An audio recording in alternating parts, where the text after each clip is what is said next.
Furthermore, a cursory glance at the performance record of the World Bank reveals that the institution, which publicly claims to help poor countries develop and alleviate poverty, has done nothing but increase poverty and the wealth gap, while corporate profits soar.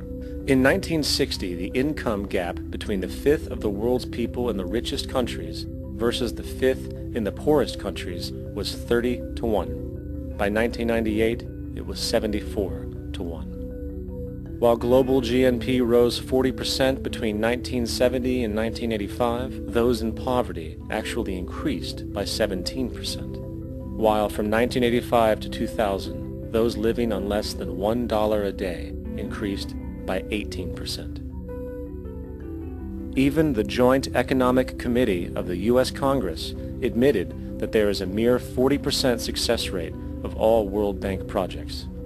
In the late 1960s, the World Bank intervened in Ecuador with large loans. During the next 30 years, poverty grew from 50% to 70%. Under or unemployment grew from 15 to 70%.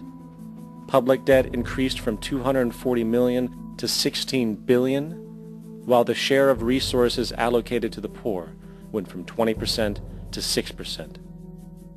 In fact, by the year 2000, 50% of Ecuador's national budget had to be allocated for paying its debts.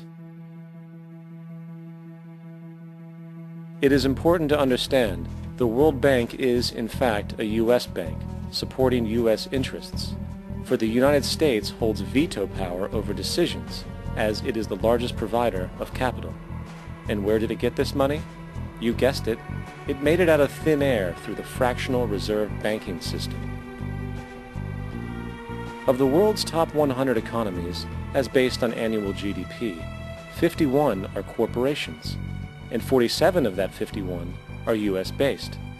Walmart, General Motors, and Exxon are more economically powerful than Saudi Arabia, Poland, Norway, South Africa, Finland, Indonesia, and many others. And, as protective trade barriers are broken down, currencies tossed together and manipulated in floating markets, and state economies overturned in favor of open competition and global capitalism, the empire expands. You get up on your little 21-inch screen and howl about America and democracy. There is no America. There is no democracy. There is only IBM and ITT and AT&T and DuPont, Dow, Union Carbide, and Exxon. Those are the nations of the world today. What do you think the Russians talk about in their councils of state? Karl Marx? They get out their linear programming charts, statistical decision theories, Minimax solutions, and compute the price-cost probabilities of their transactions and investments, just like we do.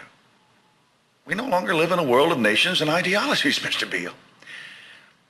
The world is a college of corporations, inexorably determined by the immutable bylaws of business.